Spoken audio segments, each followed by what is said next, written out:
Welcome back to the Shankly Sessions, the Liverpool podcast we bring you each and every week on the Dynamo Podcast Network. Head over to YouTube, smash that subscribe and bell notification button. Joining me tonight for our Liverpool weekly podcast, Dean Fitz. How are we doing, Dino? I just want to start off with a special shout out. I don't want to come across all soppy and all. I'm one of them sad bastards, but I just wanted to say happy birthday. This person is the love of my life. It's just number one favorite person of all time. Best in the world is Bobby Firmino. Happy birthday, our Bobby, and to Alisson Becker, best goalkeeper in the world, and Bobby Dazzler. So two number ones. Exactly. Happy birthday to both of them, absolutely. Let's kick off with some news, club news. Reds are out in support at the moment. Again, the foundation is out there for the NSPCC, Parents in Support Week. Milner, who we know, who's an ambassador of this, but making sure that children have a safe environment for playing sports, absolutely stellar work that the NSPCC does, you know. Anfield paid tribute to Roger Hunt. Absolutely beautiful, seeing that mosaic on the cup, as we always do. Yeah, I loved it. I loved the moments of applause, but I would have loved that in just sheer silence. Just the camera, the way it was behind the Liverpool players, looking into the cup. It was magnificent anyway, as always. Anytime someone that's held in such high esteem to the club, they get a send off like that, but I would have loved that just being sheer silence. You know, you would have heard a pin drop, but you know, no criticism at all towards the minutes of applause. You could clap for 10 minutes and it still wouldn't pay homage to a man who will forever be probably our number 2 all-time leading goal scorer. I don't think that unless most that plays until he's about 35, 36 at Liverpool. But yeah, it's always the same. Someone that's held in such high esteem, they always get the send off they deserve by the fans. And I should such short notice as well. Let that be known as well, because I just seen all the stuff they were putting out, looking for volunteers to get down to the game and lay the cards and all. So kudos to everyone that was involved in that. And we'll never forget Sir Roger. Absolutely. Also this week we've seen a change to the standard chartered logo with this Future Makers logo that's come on to the shirt now. We observed it yesterday in the Man City game. Interesting development there. Hard to know really when these changes happen, isn't it? When you've kind of gone out and you've bought the shirts and then it changes. To be honest, I didn't even notice it. Yeah. If I'm honest. Ever since Carlsberg was taken off the jersey, I like they could change that every week and I wouldn't even notice it. Well, once is there money coming in from this? That's all I want to know about. There's always money coming in for me, you know what I mean? With FSG, it's all about the dollar, baby. Yeah, we're not far away, are we, in football really, from having tops that look like, you know, the cycling tops with all the sponsors on them that you literally can't even see the jersey. Here, someone affiliated to FSG is going to hear you saying that, and before you know it, they'll be coming out like fucking Lewis Hamilton in his pre-match gear, fucking sponsored left, right, and centre. But with all the money that FSG have, I think it's about time they start putting fans' faces on the front of the jersey. Imagine Mo Salah running around Joe Mush on the front of his jersey. Listen, my mush is already over there on the Superstar. That's more than enough for me, to be honest. I always say to people, Spotify is where it's yeah, no, it's nice to see, you know what I mean? You do miss the Carlsberg on the shorts. Yeah. I personally do anyway. And I look back at all the old shorts I have, and you just miss that logo that was forever affiliated with the best in the world and stuff like that. Yeah. Or probably the best in the world. Yeah, but you do see at the moment, isn't there? There's just little sort of logos appearing here and there every so often, you know what I mean? And it's just the Premier League is such a cash cow now. Everybody is trying to get their names, whether it be a small little print at the back of the bottom or the bottom of the jersey at the back, or if it's on the sleeve, or it's inside the collar.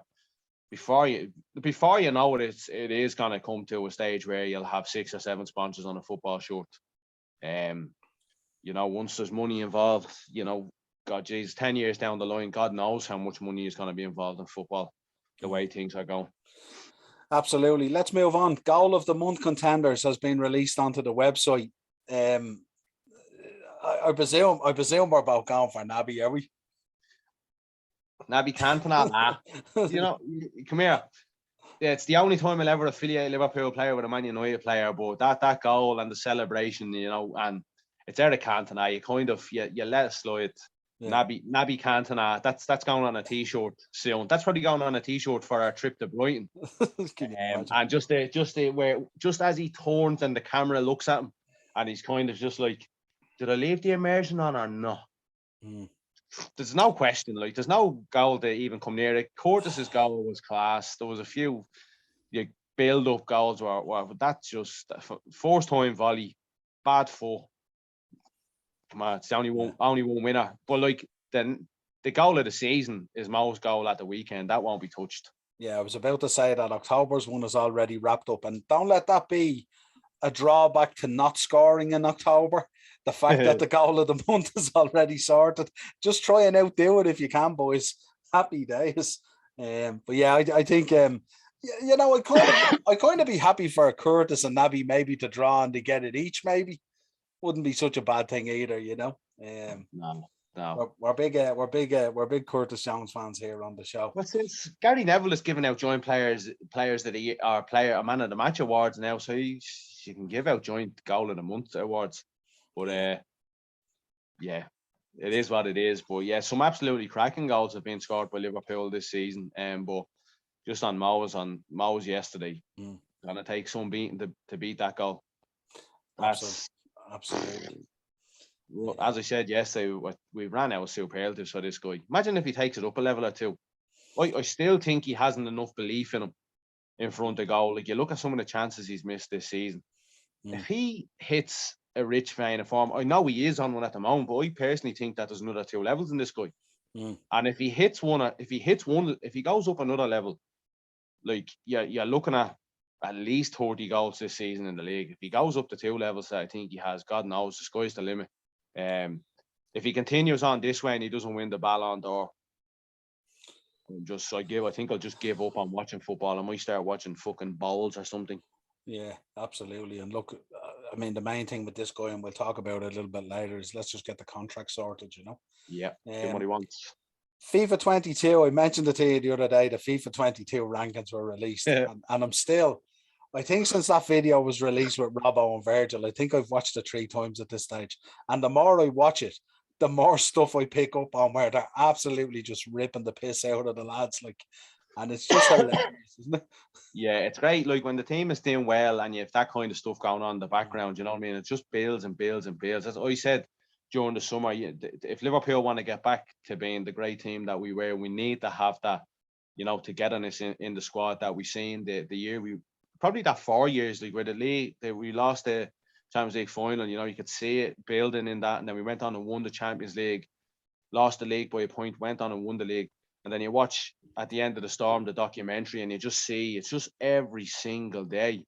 It's like everybody was like, anyone that had personal problems when they went into training, it was literally like there was a bubble around it, and it was like, right, lads, forget about everything that's going on in our personal lives. We're in this together. It's not individuals. It's just one against everyone. And videos like that, you can't help but laugh. Again, I just can't take anything to do with Joel Matip seriously. Joel, just the absolute piss take. It's absolutely. Do you know who Van Dijk and Robbo remind me of? Del Boy and Rodney. Yeah, 100%. Absolutely fantastic. Yeah, they should imagine getting a piss up with them too. Yeah. We always, when they talk about ex-Liverpool players and current Liverpool players, and I'm saying to myself, who would you love to go on a piss up with? I'd love to go with Carragher just for his knowledge on football. Kenny Dalglish, and from the current squad, you obviously can't go with Sadio and Mo because of their religion. But Carragher, Kenny, Virgil, and Robbo. Imagine the crack you'd have at that table. Unbelievable. That's like a wet dream for a Liverpool fan. Yeah, like I'm looking at Robbo in the video, and he presents, these little video cards that they have that, like, displays the different rankings and all. And like the players are saying to him, should I open this up? And he goes, oh, you can open it up all right, but you're probably not going to be happy. And he just walks off, like, you know what I mean? He just doesn't have a care in the world. And I love the way Liverpool does these videos as well, because what happens is, as fans on the outside, we think these guys are just robots. They're robotic. They go in and they train, they eat their food, they go home and they sleep and they show up match day and they train and boom, boom, boom, boom, boom.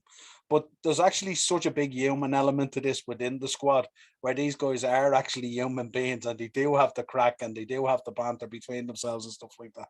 So it is great to see it, and that we get an insight into it as well, you know? Yeah, Niall, sorry, just before we go any further, I know I started off the show with me old sing song about my favourite player, but a special happy birthday to one special Roy Evans. 35 years at the club, 29 major honours, 13 league titles and 4 European Cups. That's a true Liverpool legend. So happy birthday to Roy Evans. Yeah, absolutely, 100%.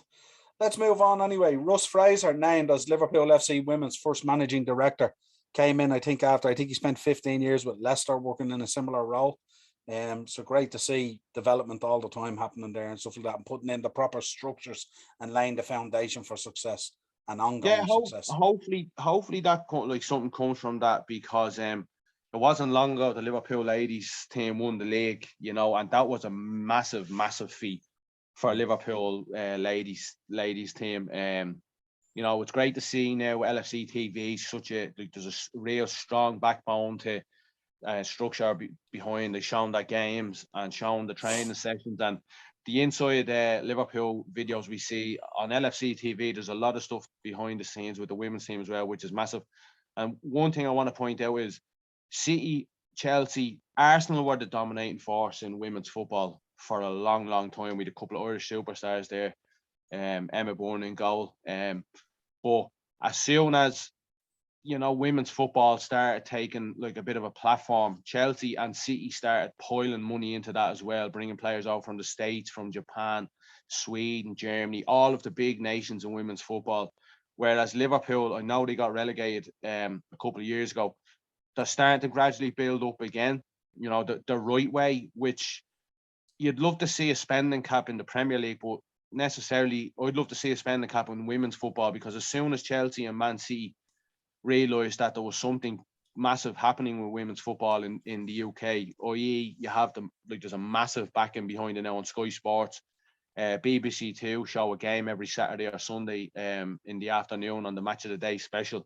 And because there's so much money involved in that now as well, they've been piling money in to their women's teams, and it's an unfair advantage as it is in football, and that slightly is being envious as well, because you'd love to have the money and go out and give the salaries to these massive players to come in and play for Liverpool men's team. But I just think with women's football, it always had a tradition of just being a level playing field, but not anymore. So, not long ago, Liverpool women's team were league champions, and they had a massive team going on there. They did get relegated a couple of years ago, but they're starting to come back, and hopefully this is the start of something exciting building again. Yeah, it's fantastic to see the development of women's football over the last 5 years or so. Absolutely outstanding. And even the quality of the football has been brilliant. Yeah. There's a few girls playing that are better than half the lads in the Premier League. Yeah, let's move on. Tributes are being paid to former player liaison officer Norm Gard, who sadly passed away. Spent 15 years with the club. I've seen pictures there of him with Gerrard and stuff like that. And this guy must have played a huge part in these guys' careers, in terms of, I'd imagine it's that link between the club and the player, and it's such a tough link. It takes a special person to really do that role, to like have the club's best interest at heart and the player's best interest at heart, and marry them together. So like we said, we pay tribute to Norman Gard, who sadly passed away. Spent 15 years at it, so I'm sure he had a huge influence in a lot of players there who were successful. Let's get into player watch. A lot of this will be centered around probably the reaction to the Man City game from the players, but also a couple of call-ups. Obviously, Hendo got called up to the England squad, and Curtis got called up to the under-21s. Probably no surprise. Probably no surprise, but I'm slightly surprised that Curtis wasn't called up to England first team. And that's not going off bias as being a Liverpool fan, but yeah, I just thought the way he performed the last couple of games, we did kind of have an off day against Brentford. He scored that fantastic goal, but like it wouldn't have done him any harm to call him into this team. You see, with a lot of stuff with the England team is like they're blessed. Well, I say blessed. They haven't really been challenged in many group games for qualifiers and all, but like it's always the player like Tammy Abraham is coming back into the squad. We've had a good start of the season in Italy, but why not give a chance to Curtis Jones the first team? I know it's a learning curve and he'll build off the under 21 experience, but with the way the England group is, there's a lot of guys who've been tried and tested. I was slightly surprised that he didn't get called up to the first team, but look, it is what it is. His time will come, and especially when I look at the likes of Mason Mount has kind of gone off the boil. Phil Fowden is a special player. I know they don't necessarily play in the same positions, but Phil Fowden had an unbelievable game yesterday. But he's been hot and cold as well this season. Jack Grealish didn't really do anything yesterday. So if Curtis had been called into the England first team, I wouldn't have been surprised, but I'm slightly surprised that he wasn't. But look, his time will come. He's on the learning curve. So yeah, have a good under 21 international break. Come back in for that Watford game. I think regardless of how the international break goes, I think he should start against Watford unless he picks up an injury. I think he's done enough in the last couple of games, as well as the goal against Brentford, to keep his name on the team sheet and let the other two boys fight it out, get back into the team, because what'll happen is you'll have Thiago and Keita coming back straight back into the team. That's going to crush Curtis. So, let him hold on to that spot and let the other two boys, when they get that chance, push him out of the team if they can. Yeah, well, I think if you look at the midfield yesterday for the City game, he was the better of the three, wasn't he? 100%. Jordan Henderson was absolutely woeful yesterday. Yeah, he reminded me of why I hate him so much before that glorious evening in Carragher's Bar in New York. He just couldn't put a string of passes together at all. He was all over the shop. He was taking shots and they were hitting the corner flags. But look, as I said, these are humans. They're not going to play out of skin every week. Like I talk about Salah, I still think he's another 2 gears to go up. Sadio's being off the boil. Jota's kind of, in and out of games. I thought Fabinho and Henderson weren't great yesterday, but I thought Curtis, made the most of his chance against City. Played as good as they did against Chelsea for me. So in hindsight, looking at it now, like kind of sleeping on it, it was a good point to get. You're always frustrated when you don't win your home games, but it was a great point to get because we could easily got trounced yesterday. Yeah, I think we're being a point off top in the league and cruising in the Champions League at the moment. And we're balancing out the fact that we lost Thiago and that we lost Trent and that, Naby's kind of only come back and stuff like that. So we are balancing some of those injuries as well. And as you said, we have a level or two still to come up to really hit our form. 100%. And City are playing at their peak now, in my opinion.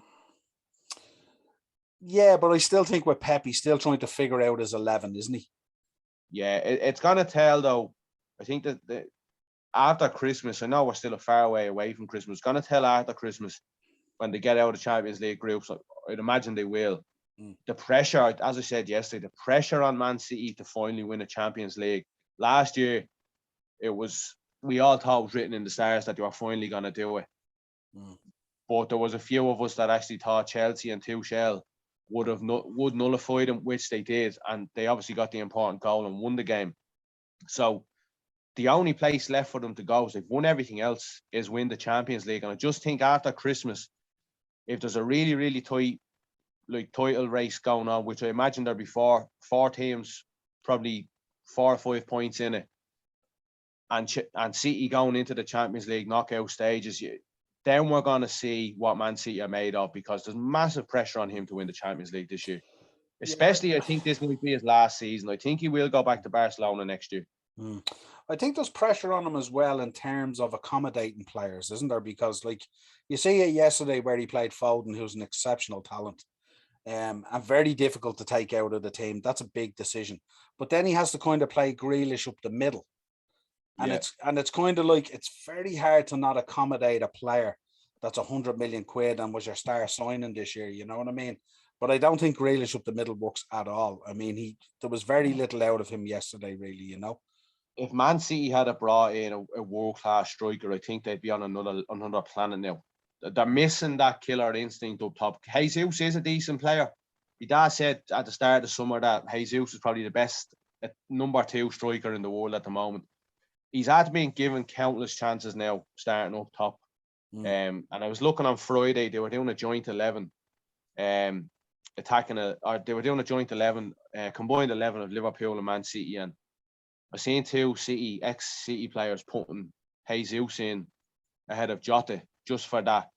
Mo was obviously in the attack, Phil Fowden was on the other side, and then just that out-and-out striker, and they picked Jesus over Jota, and I was like, lad, you're on that crack pipe that Wenger was on, because there's not a hope in hell, going off current form, that Jesus is better than Jota.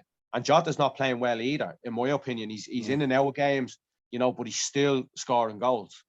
So, I just think City really, and they said it about 20 times yesterday, City, they missed the trick by not bringing in a striker. Yeah. Big time. Yeah, because we have Bobby coming in, he came in the other night, he got 2, and Jota, I have no problem whoever starts week in, week out, Jota or Bobby. Yeah, I think if I was picking a combined 11, if I was picking a City player up front, I'd probably put Ferran Torres in before I put Jesus in. Exactly, my point, exactly. Yeah, absolutely. I was surprised not to see him come on yesterday.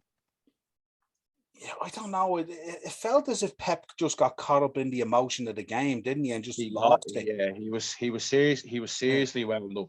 And and it seems to be like a regular occurrence when Man City come to. Like if that had been a game behind closed doors, as was last year, I don't think you'd have seen much animation. I think you would have seen Milner getting sent off then, if that was a game behind closed doors. You know what I mean? Yeah. But he gets himself way caught up in the moment. He needs to take a chill pill. Yeah, it's gonna say he lose the rest of his hair, but he has none. Yeah, it's like he gets caught up in the moment, and like it takes him about 10 minutes to try and calm back down. And, in that 10 minutes, he doesn't change anything. Like that, he could be focusing more on the game. Yeah, you can see the fan in him when he comes to Anfield. He gets so caught up in the emotion. Yeah, everyone talks about like how Anfield is influencing refs and stuff like that. No, it's not. It'll never be like Old Trafford. Refs shit themselves when they went to Old Trafford. They were afraid of Fergie. They were afraid of the backlash of the fans. They were afraid of the backlash from the ex-players that were doing punditry and stuff like that. Look, it is what it is. Dermot Gallagher said today, I can't think of the ref's name, but only the ref knows why he didn't give that yellow card yesterday. And like us, we can't complain. We got to point out a game, but you can't dwell on it. He didn't get sent off. City go again. We go again.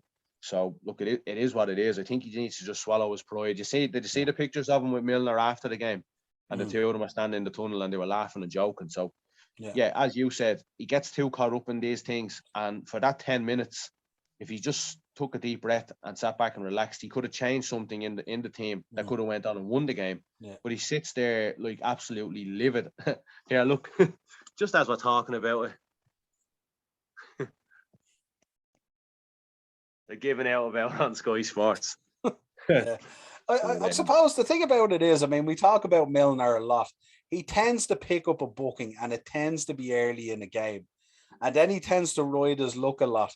And I think because he's such a likable, lovable kind of character, that like even when he puts in a boot like yesterday, it's like as if the ref don't feel obliged to send him off or something like that, because he just gets up and brushes himself off, gives a cheeky smile to the ref and trots off, like, you know what I mean? We've been talking about for the last 2 weeks. He is that like Mr. Likeable in the Premier League. He's so cute, but not in a cuddly way. He knows exactly what he's doing. Like when he got booked yesterday, early on in the game, I was saying to myself, look, I wasn't even worried because he's so clever. But then when he made that tackle and he was whipped off straight away after we scored a goal, you knew we rode our luck yesterday, big time. Yeah, absolutely. It's kind of like I kind of explain it like it's as if you go out and you do your shopping and you come in and then your granddad turns around you and says, "You wouldn't go to the shops for us, would you?" And you're gritting your teeth and you want to say something and you want to take action, but you know you can't do it because it's your granddad. You know what I mean? So it's that kind of way, you know. So I just look at it that way, and I just think no one wants to be that ref that actually sends him off. But I would fear that it is coming. Eventually, we will get one. He'll go, "Fuck this." You know what I mean? Yeah. Hopefully it's when the league is won. Yeah, absolutely. Last day of the season when we're 12 points ahead. Salah and Mane named in the AFCON team of the 21st century. No surprise, really, is it? No. Sadio's 1 goal away from 100 Premier League goals. You know, that's no mean feat by any means. There's a real historic, glorified list of players who managed to get them 100 Premier League goals, and definitely deserves to be on that list. Mo Salah, as Jamie Carragher said yesterday, in 10, 15, 20 years time, when we talk about greatest 11, Mo Salah is definitely going to be on the right side of that team. I've in my generation, you've had the look of watching Keegan, Dalglish, you know, all these unbelievable players. And we talked about, when we were talking about Roger Hunt, one of my regrets is I never got the chance to watch them live in the flesh like I have this team. Fernando thought, no, let's start out. So when my first ever Liverpool game, Robbie Fowler and Ian Rush were up top. Michael Owen came in with Robbie Fowler. They were the two. And Emile Heskey was now, you know, he done a job for us. And then Fernando Torres came in and broke all our hearts, but, you know, on his day was just like, you know, unbelievable, Fernando Torres. Then Luis Suarez came in and took it to a whole nother level. I think on that season alone could be in an all-time Premier League 11 if just for that season alone. And then Mo Salah has come along. You know, to have that luxury as a Liverpool fan to have watched all of those players in the flesh has just been mind-blowing. And Sadio Mane on that list as well. And let's talk about the fact that these guys aren't even strikers. Where would this team be without their goals? You know what I mean? The fact that two wingers have come in and done what they've done for the club, thoroughly deserved. You know, it'll be a sad day when they leave the club, and I hope both don't leave the club anytime soon, but thoroughly deserved being in the AFCON team of all time, in my opinion. Yeah. I often sometimes, you know, I know where you're coming from, that like they're not even strikers, but sometimes I find it's unfair when we say that because they're both so good.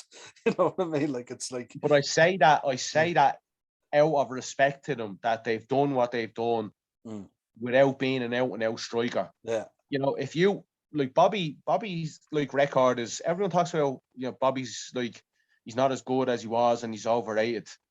For one season alone, the two boys, I think they scored over 100 goals between them.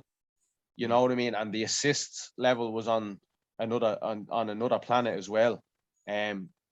So I think it's only people who don't support Liverpool that don't respect these guys, and you'll be few and far between to find player or fans now who won't give Mo Salah credit. But you know, the day the three of them leave the club, or when the last of the three has left, I look forward to sitting down and doing a Shankly session, and I look back on the band, because when the band is together, there's no happier feeling. When the three boys scored the other night against Porto, you know, it's been a long time since the three lads scored in the same game, and I was fucking buzzing. It was the first thing I said when we went live. Yeah. I said, the band is back together. I'm getting goosebumps on the back of my neck. That I don't think they'll ever be replaced. I think when our kids are at our age, I say that like I'm fucking your age, but I think, you know, that to judge the next generation by these trees, you know, that's the ultimate tribute to the boys, that the next three players that come in after these are gone, you know, this is the level that's being set. You need to get anywhere close to it to consider yourself great. I think when we do that episode, we'll probably look like, you know, the two owl lads, in the booth out of the Muppets, talking about the good old days at Liverpool, and I'm even further back, you know what I mean? Just for anyone who's listening, by the way, when he talks about Keegan and all this, I watch it on YouTube as well. I'm not actually... You're doing your first ever game. Your first ever game at Anfield. Kenny that or Kevin Keegan was only 25, you pox you. Shanks was giving me a high five. Jordan Henderson came out after the draw yesterday, said it was frustrating, but we will learn.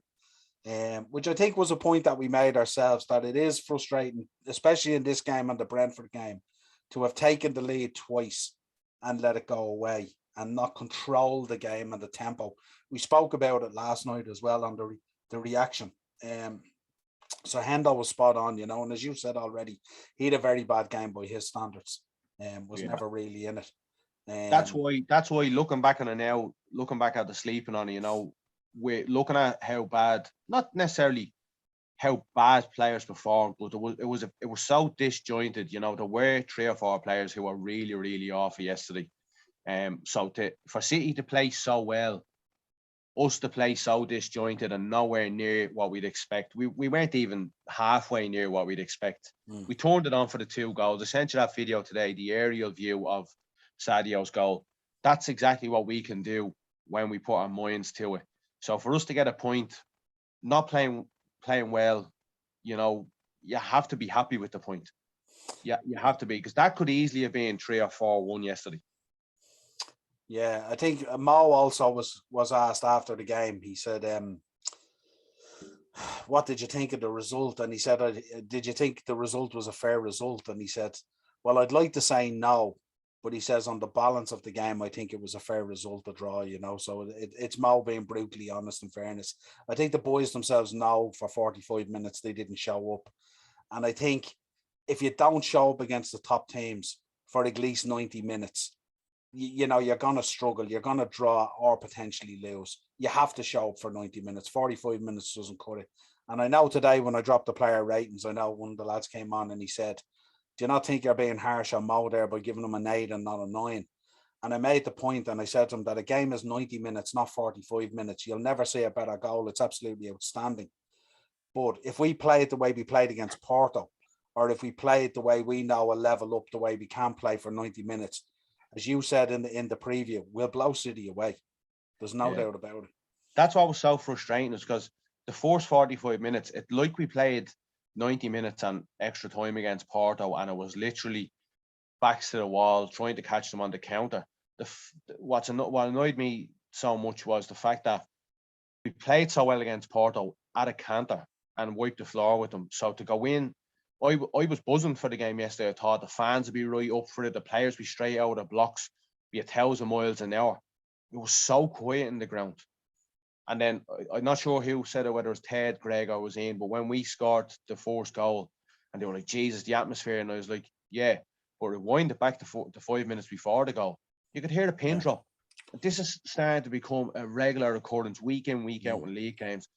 But yeah, when Atletico Madrid come to Anfield, it's going to be, the roof could come off if we scored a goal. And it would be like that for 90 minutes, unless we're 2 or 3 down, where the fans will kind of be a bit dimmer than they usually are. But I was so excited for the game. I thought the fans would be right up for it. It'd be a real raucous affair.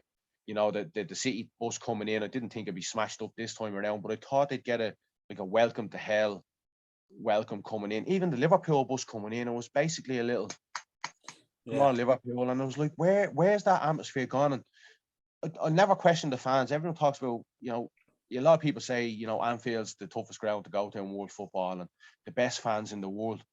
I always pick up on the atmosphere in the ground, and I fell out with countless fans. I fell out with fans while I've been in the ground, because I love going, having that sing song. And the last few times I've been there, I've been looking at fans, looking at me, basically saying, "Hey, shut the fuck up and sit down and watch the match." And I'm like, get behind the fucking team, like. But you'll turn up for a Champions League game and you'll be screaming your foot. Like when you rang me from Anfield, you were fucking crying, singing "You'll Never Walk Alone." I was sitting in a boozer, my mum, my dad, my missus, and the baby, and I'm standing in front of the telly with Lewis watching, like looking at the telly, and you video call me and we're singing "You'll Never Walk Alone," and I'm standing in a pub with tears in my eyes, and you're sobbing your heart out, and you're like, why is this not every fucking week? We are Liverpool. This means more. Show it means more every fucking week, whether we're playing Man City, AC Milan, Real Madrid, Barcelona, or we're playing fucking Boreham Wood. Show that we are Liverpool and this means more, because that, at the end of the day, that will tell. City fans don't even come close to what we are. Chelsea fans have come out of woodwork since they won the Champions League trophy, in my opinion. Man United fans are what Man United fans are. You know, you can't not give them credit. They are very, very passionate fans. But Liverpool fans, we talk about being the best fans in the world and all. Let's fucking prove it week in, week out, because at the end of the day, everyone talks about the 12th man. We know that 12th man is there. It's dragged us through countless games. Now we need it more than ever. We don't have that quality that Man City have. So we need the fans to fucking suck the ball into the net. Yeah, it was like yesterday, it was like it was a two-way street, really, wasn't it? Because we started out very nervous, and that nervousness spread to the fans. And then the comeback was a lot less. But I think once we scored, you see how it lifted. But that AC Milan night was absolutely surreal. I mean, the place was hopping. And as you said, it was also surreal as well, because I was looking at you, looking at me on the telly. So it was kind of like, it was a very weird kind of situation as well, you know. But I do think we'd had it planned all day, like, and even like when I turned you around and showed you my mum and dad and all, but we'd had that planned all along, because I was devastated that I couldn't go.